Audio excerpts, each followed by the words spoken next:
Ndikulandileni abale okondedwa kulingaliro la usiku wa lero, usiku wa pa 19 May 2024. Okondedwa mu usiku wa lero tipitilizabe kuphunzira mawu a Mulungu pamutu onena kuti zingavute bwanji koma imakwana nthawi yomwe Mulungu amakumbukira ana wake. Ndipo mu usiku wa lero ndi phunziro number 2 limene kuchokera pa Esther chapter number 2 kuyambira ndime ya 21 mpaka 23, komanso Esther mutu wa number 6 kuyambira ndime yake yoyamba mpaka ndime ya number 11. Mawu a Mulungu mchichewa cha lero pa Esther chapter number 2 ndime ya 21 mpaka 23 akuti, pa nthawi imene Mordekai ankalondera pa chipata cha mfumu, Bigitana ndi Teresi, awiri mwa adindo ofulidwa a mfumu olondera pa khomo la nyumba yake, anayipidwa mtima ndipo anakonza chiwembu chofuna kupha mfumu Ahasuero. Koma Mordekai atazindikira za chiwembuchi, anauza mfumukazi Estere, ndipo iye anauza mfumu m'malo mwa Mordekai. Ndipo pamene anafufuza za chiwembuchi kuti zinali zoona, adindo awiriwa anaphedwa monyongedwa. Zinthu izi zinalembedwa m'buku la mbiri ndi kusungidwa ndi mfumu. Pa Esther chapter number 6 kuyambira ndime yoyamba mpaka ndime ya number 11, mawu a Mulungu akuti, usiku umenewo mfumu inalephera kugona tulo. Choncho inayitanitsa buku limene amalembamo mbiri ya zamakedzana kuti amuwerengere. Anapeza kuti m'bukumo munalembedwa zoti Mordekai anaulula kuti Bigitana ndi Teresi, awiri mwa adindo ofulidwa a mfumu amene ankalondera pa khomo la chipinda cha mfumu, ndiwo anakonza chiwembu chofuna kupha mfumu Ahasuero. Mfumu inafunsa kuti, kodi Mordekai anampatsa ulemu ndi ukulu otani chifukwa cha chinthu chimene anachitachi? Atumiki ake anamuyankha kuti palibe chimene chinachitika kwa iye. Mfumu inati, kodi ndani ali m'bwalomo? Tsono Hamani anali atangolowa kumene m'bwalo lakunja la nyumba ya mfumu kuti akauze mfumu zomukhomera Mordekai pa mtanda umene anamukonzera. Atumiki ake anamuyankha kuti Hamani ndiye wayima mu bwalo, mulowetseni. Mfumu inalamulira. Hamani atalowa, mfumu inamfunsa kuti, kodi timuchitire ulemu otani munthu amene mfumu ikondweretsedwa naye? Tsono Hamani anaganiza mu mtima mwake kuti, kodi palinso ndani amene mfumu ingamulemekeze kuposa ine? Choncho Hamani anayankha mfumuyo kuti, munthu amene mfumu ifuna kumuchitira ulemu imuchitire izi: anthu abwere ndi chovala cha ufumu ndi kavalo amene mfumu imakwerapo, wokhala ndi chizindikiro cha ufumu pamutu pake, ndipo mupereke chovala cha ufumucho ndi kavalo kwa mmodzi wa akalonga a mfumu aulemu kwambiri. Ameneyu amuveke chovalacho munthu amene mfumu yakondweretsedwa naye. Akavekedwa chovalachi amuyendetse m'misewu yonse ya mzinda atakwera pa kavalo wa mfumu. Kalongayu azifuwula patsogolo pa munthuyi kuti ichi ndi chimene mfumu yachita kwa munthu amene yafuna kumuchitira ulemu. Mfumu inalamulira Hamani kuti, pita msanga, katenge chovala cha mfumu ndi kavalo, ndipo uchite monga wanenera kwa Mordekai Myuda amene amakhala pa chipata cha mfumu. Usasiyeko china chilichonse chimene wanena. Choncho Hamani anatenga chovala ndi kavalo, anamuveka Mordekai chovalacho, ndipo anamuyendetsa m'misewu yonse ya ufumu mzinda atakwera pa kavalo, akufuwula kuti ichi ndi chimene mfumu yachita kwa munthu amene yafuna kumuchitira ulemu. Ameni. Okondedwa, mwa mawu a Mulungu amene tawerengawa, titsogozedwa ndi kulingalira kuonera kuti chimene munthu wadzala imafika nthawi yomwe umadzakolola ndithu, kaya chabwino kaya choyipa. Fundo iyi tinafunika tikhazikikepo ndi kuyizindikira masiku onse a moyo wathu kuti chimene munthu umadzala, malemba akuti imafika nthawi umadzakolola. kaya ndi chambali yabwino kaya ndi chambali yoyipa. That means mukamachitira wena zoyipa imafika nthawi imenenso wena amadza kuchitirani. Mukamachitira wena zokoma imafikanso nthawi imenenso wena zokomazo amadza kuchitirani. Ndipotu izi zili mndondomeko ndi zikhazikitso za m'malemba zimene sizimalephereka. Okondedwa alipo wena leloli akudutsa mu zopweteka kwambiri zedi, ndipo timatha kuamvera chisoni ndi kulakalaka kuti bwanji zowawazo zisafikire. Koma ayi matinenetse pano ziyenera zichitike ndithu popeza iwowo ali kukolola zimene adafesa padzana. Ziyenera zapeze ndithu zachitikire ndithu chifukwa nchimene adafesa dzana. Alipo wena balokondedwa amene akuyenda moyo wabwino ndipo chisomo chikungochulukira chulukabe, dalitso pali nzake. Ngakhale wena atayipidwa nawo bwanji, ngakhale wena atana nawo kukhosi bwanji, nawo anenera zoyipa nafuna kulimbana nawo, ndimati nene monenetsa ziyenera zinthu zizachitikire ndithu chifukwa iwo akukolola chimene adachita chokoma padzana. Olomuta wada bwanji, olomutafuna kuti chabwino chisachitikire, olomutapempherera kuti aonedwe tsoka sizitheka chifukwa Mulungu akomera mtima, ayenera alandire ndithu zokoma mphindi ino. Akukolola zokoma zimene Mulungu adawasungira popeza iwo adafesanso zokoma. Izi zimachitika. Sinditsana kuti inuyo moyo wanu ukuyenda bwanji mofananitsa ndi mawu amene ndawulankhulawa. Ameni. Abale okondedwa munandimvetsani. Monga momwe alipo anthu amene adachita zoyipa koma chilango chawo sichidawafikire, ndi mmenenso ena alili amene adachita zabwino koma sadalandirebe mphoto yakuchita bwino kwawo. Sikuti munthu umati ukati wafesa lero lomwe umatha kuziona zotsatira zake. Ayi, tili ndi anthu okondedwa amene adachita zoyipa kwambiri, mwinanso akuchita zoyipa kwambiri, koma tsoka ndi zowawa za machitidwe awo oyipawa sizidawafikire pakadali pano. That's why mwina amalipa mtima kumapitirizabe kuchita zoyipazo, chifukwa chakuti mbewu ya minga imene iwo akufesayi, mingazo sizidakule kuti zikhozofika poyamba kuakalula nkwabaya, sidafike. The time is not yet. Sidafike. Ni mmenenso zilili ndi wena amene adachita zabwino ndipo akuchita zabwino koma mphoto yakuchita bwino kwawo sidafike. Mwinanso imafika nthawi nkumadzikukuda pachifuwa na amati ndachitapo zinthu zambiri nezokoma. Kodi amanena kuti ukafesa zabwino umafunika solandira zabwino. Ndafesa zambiri ine, mapiri ndakwera ine, ndapereka ine, ndasamatumika Mulungu ine, ndachita chabwino pamaso pake ine, bwanji nanga sizikundichitikira zokomazo. Ayi nthawi sidafike kaye. Mongenso wena amene adachita choyipa adakadyebe bwino panopa, zili ngati zikuyendera panopa zakuti choyipacho chilipo ndipo sichidayiwalike, zikangati kuti nzabodza, sadaone tsoka la machitidwe awo oyipawa. Koma sikuti popeza sadazione that means sizidzapezekera.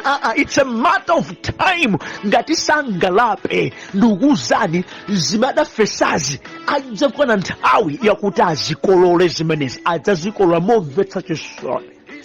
Ndi mmenenso niuzilire mudachita zokoma, mudachita zabwino, mudayesetsa, mudamvera kumwamba, mudatsatira malemba.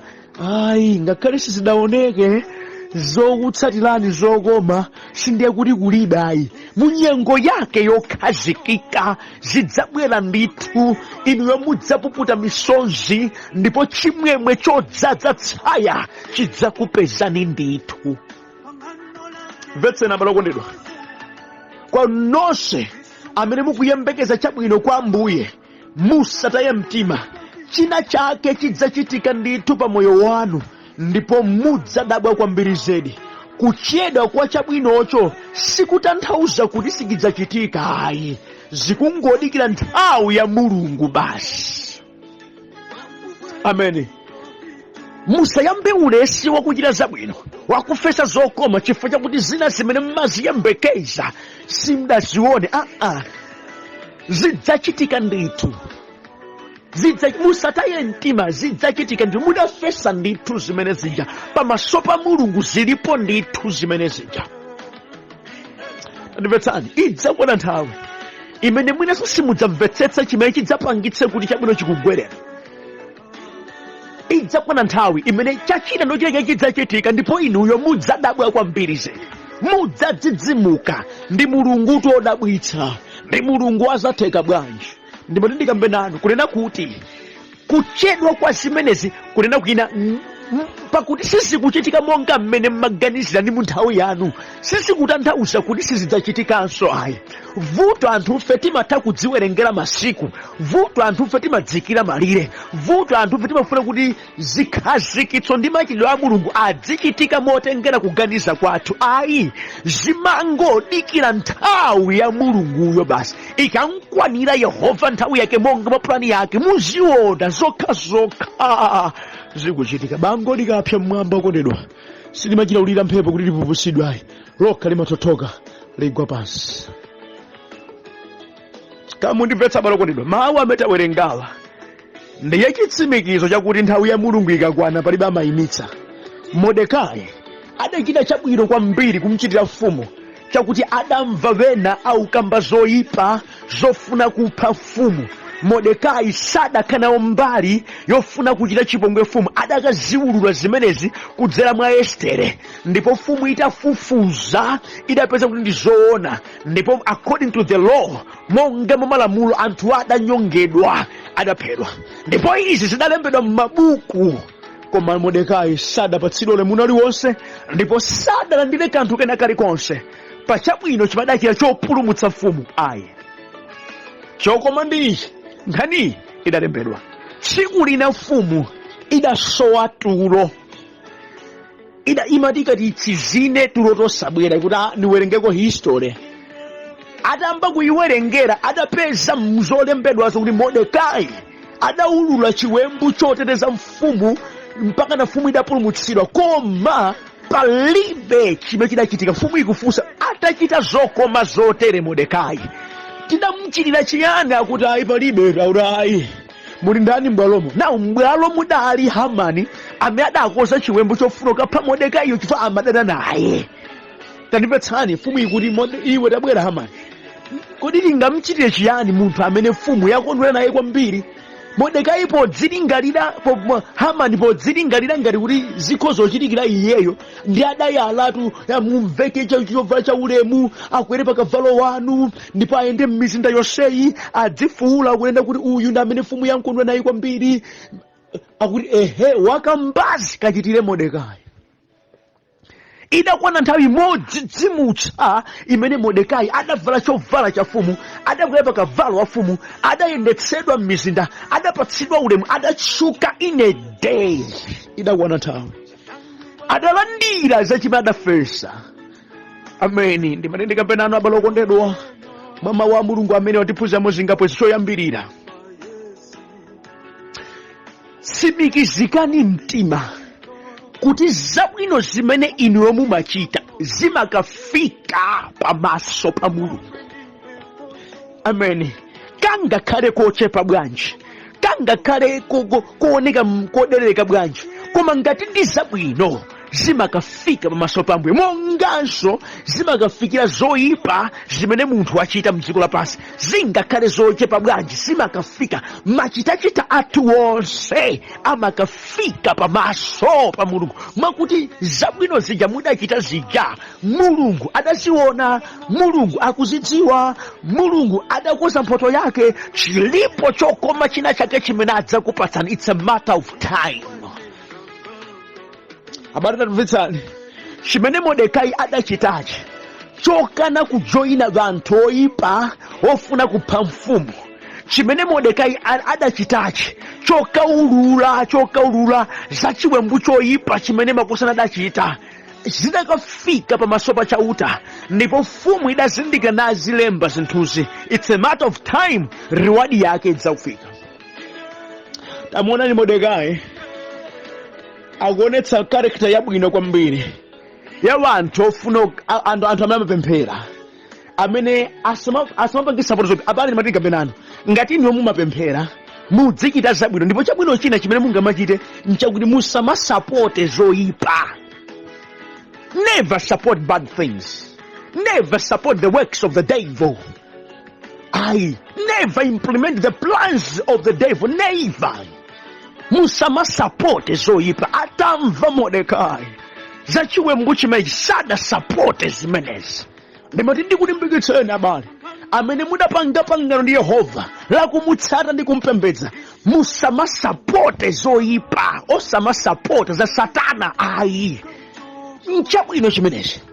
Mordekai adalimba mtima, ine tundichiulula chimenechi chifukwa nchoyipa. Pokhala ine munthu wopemphera sindinafunika nawo m'bwalo la achifwamba, m'bwalo la onyoza, m'bwalo la anthu ochita zoyipa, ofuna kukhetsa mwazi. Ayi, ine singechi. Alipo anthu ena amatitchula opemphera koma ndani amakhala m'mabwalo aziwembu, m'mabwalo a onyoza, m'mabwalo ofuna kukhetsa mwazi, ofuna kuzunzitsa moyo wa anthu ena. Mordekai adakana kuti noways, ndimamudziwa Mulungu wanga, sindingachite nawo chonchi, ndipo ndi chabwino chimenechi.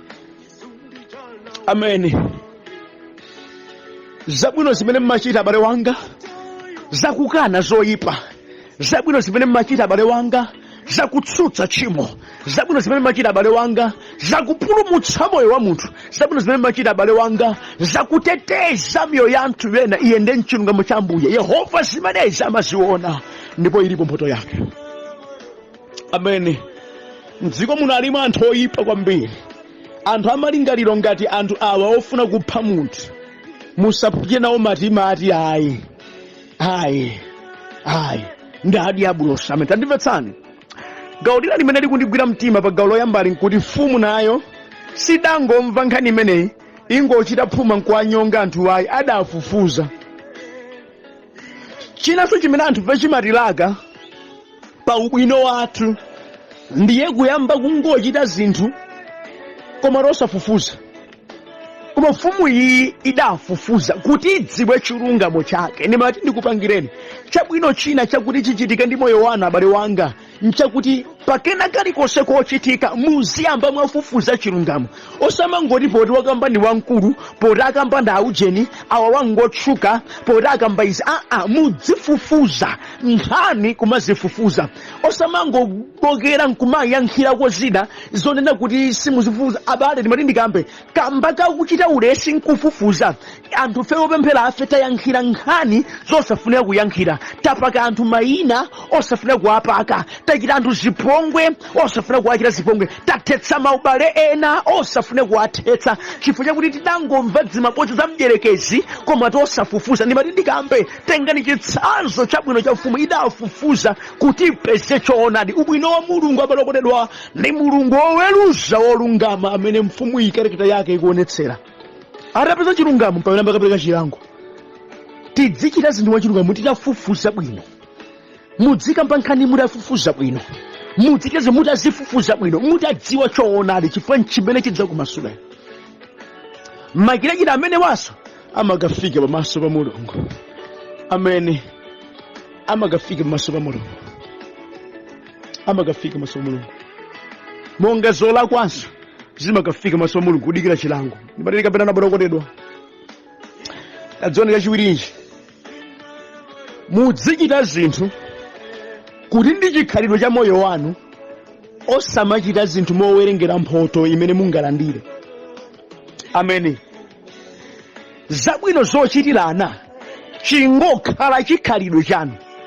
Chifukwa munthu amene amapemphera amafunika akhale nchikhalidwe choterechi, chochita zokoma, chochita zabwino. Mordekai atachita chabwino chimene sadakalonjerere kwa mfumu kuti mfumu munilani nena kupulumutsani. Ayi, adangochita izi monga munthu opemphera, monga munthu opa kumwamba. Ndimati ndikambe mukamachita zinthu musamachita kufuna kukhala ndi ulemu.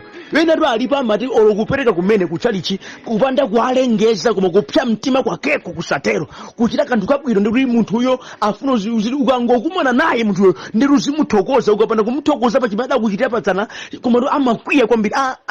Kuchita zinthu zabwino kungokhala chikhalidwe chanu popeza mumapemphera inuyo, ndekuti you are entitled also kuchita zinthu zabwino. Ndi taitolo yanu imeneyo yochita zabwinonso. ndi responsibility yanu yochita zabwinozo, ndi moyo wanu inuyo omachita zabwinozo. It's your lifestyle yochita zabwino. Kaya ulandirapo kena kake, kaya inakupatsapo ulemu, kaya ayi, ndipo umachita zimenezo ngati service kwa Mbuye. Umachita kuti ndi utumiki kwa Yehova. Iwe ndiwe kapolo wake, unangoyenera kuzichita zimenezo basi. Mordekai sadadzidzimuke poti wachita chabwino chimenechi. Chifukwa ndiye unali moyo wake ngati munthu opa Yehova.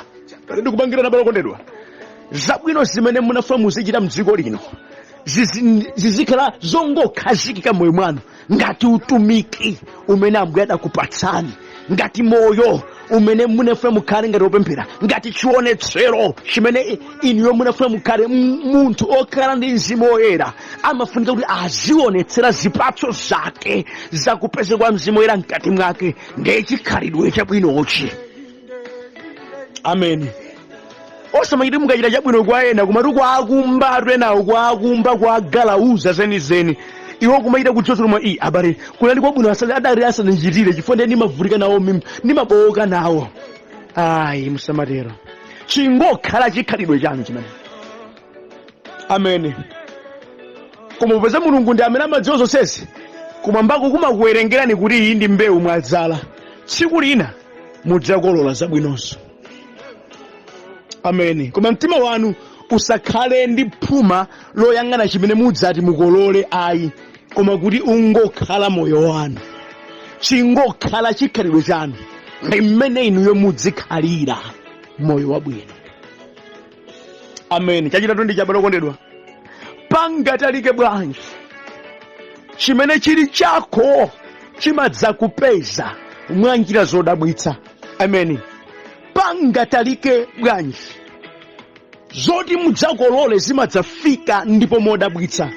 Chimene chidapangitsa kuti akumbukirike Mordekai kudali kusowa tulo kwa mfumu. Amen. Imakwana nthawi imene Mulungu amakumbukira ana wake. Munyengo iyi tulo tidayisowa mfumu, mpaka na mfumu kupita ku mabuku kumene kudakalembedwa zokhudzana ndi Mordekai. Abale, ndipati mudachitapo zabwino zina, ndipo pali ziyembekezo zochuluka zimene zinafunika zikuchitikireni. Inu yomwina nkutheka mwata ya mtima, mukuona mdima palibenso chiyembekezo, zili ngati mwa ZDP zabwino palibenso ayi. Ndimati ndikambe pangatalike bwanji chilipo china chake chimene Mulungu adzachitsotsomola chakuti chipangitse kuti mukumbukirike ndi kuti inuyo mulandire chimene chili chanu basi. At this time fumu idasowa tulo, fumu uyesera utsizina tulo losabwera mpaka nakuchita mabuku kuwerenga adakapeza nkhani ya Mordekai. Chimene Mulungu adapangitsa kuti fumu isowe tulo nchakuti idakwana nthawi yakuti Mordekai alandire ulemu wake. Ndipati ndikambe Mulungu adzachita china chake ndithu chopangitsa kuti inuyo mulandire ulemu wanu. Mulungu adzakoza njira ndithu chakuti dalitso lanu likupezeni. Mulungu adzachita chake ndithu chakuti chimwemwe chanu chikufikireni ndithu. Mulungu adzachita kanthu sitingathe kuneneratu pano kuti adzachita chiyani ayi, ali ndi njira zake, koma adzachita kanthu ndithu kodzidzimutsa kakuti inuyo mukumbukirike ndithu. Mulungu adakafumbulutsa nkhani ya Mordekai. Pali zabwino zambiri za moyo wanu zimene zidafinjika. Pali zambiri za inuyo zimene anthu adapondapo, ndipo mapepala ake adang'amba, ndipo palibenso pamene angapange trace pamenepo, koma Yehova adzazivumbulutsa mwa njira zake mpaka na chanu inuyo chidzakupezani. Inetu ndimaseka ndi anthu amene amatha kulimbana ndi anzawo, amene mwina amatha kufufuta zinthu zimene zidabwitsa kuti anzawo apeze thandizo, atchuke, adziwike, alandire dalitso. Ayi, Mulungu sali choncho. Olo munthu atazibisa bwanji, olo munthu atasokoneza bwanji, olo munthu atachita zanthu bwanji, imakwana nthawi ndithu mwa njira zake zosamvetsetseka zimene Mulungu amachita. Mati ndikambe abalokondedwa, mkulu wina zidamchitikira zimene amamuda kuntchito kwawo, samamfunira zabwino, ndi adamponya m'madera ena ake kunchita transfer yomukhaulitsa. ndi adamponya lina lake lovuta mayendedwe, moyo wake opanikizika, osadziwa kuti akankhira pumbwa kuchipwete. Ali kumene kuja abwana ake akulu adali ndi zochita kudera lomwe lija. Ndi atakumana naye munthu uja, abwana adakondwera naye kwambiri, namfunsa kuti kodi iwe mmene ranki yako ilili uli kuno kuzidakhala bwanja? Kuti ndangolandira transfer ndikubwera kuno. Ndi udabwera kuno? Chabwino. Idakhala nkhani chayatha, padangopita mulungu mmodzi adandira kalata ya promotion yopita kutsogolo, wakhaso bwana akadampaka transfer. Pena ndi kumati kadapata upita kujaku ndekuti mwayiwu sukadapezeka. Ndimati ndinene wena muli madera wena anga kuti mwatayika, anga kuti sizidzayendanso, nanga kuti basi muli kumanda. Koma ayi, ndi njira imene mulungu adakonza yaunena kuti china chake chokudzidzimutsani chikakufikireni. Chilipo chimene mulungu adzachite ndithu chosayimitsidwa ndi munthu wina aliyense, chopangitsa kunena kuti dalitso lanu ndi chilombo chanu chikupezeni. Chotsiriza okondedwa, madalitso ambuye amatha kukupeza modzidzimutsa kwambiri, mosakonzekera. Kudacha bwinobwino a Mordekai osadziwa kuti tsiku limenelo avala chovala cha mfumu. Sadadziwe kuti no atchuka tsiku limenelo. Zidampeza modzidzimutsa, zidampeza mwachikonzero cha ambuye. Ndimati ndikampe ena mulipo pano amene mwina mwafika ponena mawu sidzaniyendanso moyo mwanga. Ayi, dzikupezani modzidzimutsa, dzikupezani mosayembekezera, mudzalira msonzi wa chimwemwe. Nanena mawu sindaganizeko ine, sindaloteko ine, amadziwa ndani kuti izikhozo ndichitikira izi? Ameneyo ndi ambuye. Ndiyo ndiseketsa nchakuti Mordekai amaona Hamani ngati mdani wake wamkulu kwambiri.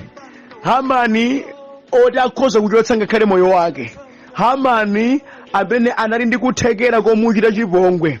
Tandimvetsani, mulungu adagwiritsa ntchito chidanicho mwecho kuti ncho chimpatse iye ulemu. Ndimati musachite mantha ndi anthu amene sakukambirani zabwino, sakufunirani zabwino, ndi anthu amene amakunyozani, ndi anthu amene mapemphero awo amapemphera zokutembererani, ndi anthu amene adatsimikizika mtima kuti popeza mmachita choonadi kuti adzakhala adani wanu. Amenewo Yehova will humble them for your uplifting. Pamene mulungu adzake kuti akukukwezani, as God will be raising you up, He may use even those people who are called your enemies to support your uplifting. Adza kuchitani support amenewo. And akamaruma mulungu sangachite mwana, monga mmene mfumu idamtumira Hamani kuti akachitire zimenezi kwa Mordekai. Sadakule mtima, adazichita ndithu. Ndipo Bible limanena kuti adachita zimenezi adapita kwawo nkhope itagwa. Yehova ndi Yehova odabwitsa amene amatha kuyala gome nkuona kwa adani. Ndipo mulungu amaponda giya lina lakuti mpaka na adaniwo amakusambitsa m'manja iwe nkumadya iwo akuona. Amene inde chauta. It's a matter of time. Chokudandaulira nchakuti mudekhe mtima ndikudikira pa ambuye, ndikusaleka kuchita zokoma, muli kufesa zabwino zimene tsiku lina zidzakupezani mosayimitsidwa ndi malingaliro a munthu wina aliyense. Ambuye akuthandizeni kuchilimikabe ndi kudziwa kuti imakwana nthawi imene mulungu amakumbukirana wake. Mulungu akukumbukireni pa zokoma zake munamchitira. Mulungu akukumbukireni mnyengo zanu. Mulungu akukumbukireni pakena kalikonse. Ikwane nthawi yakuti ambuye akudabwitseni, akudzidzimutseni, akupuputeni misonzi, akupatsani mtendere oposa chidziwitso chonse mwa Yesu Khristu ambuye wathu. Amen.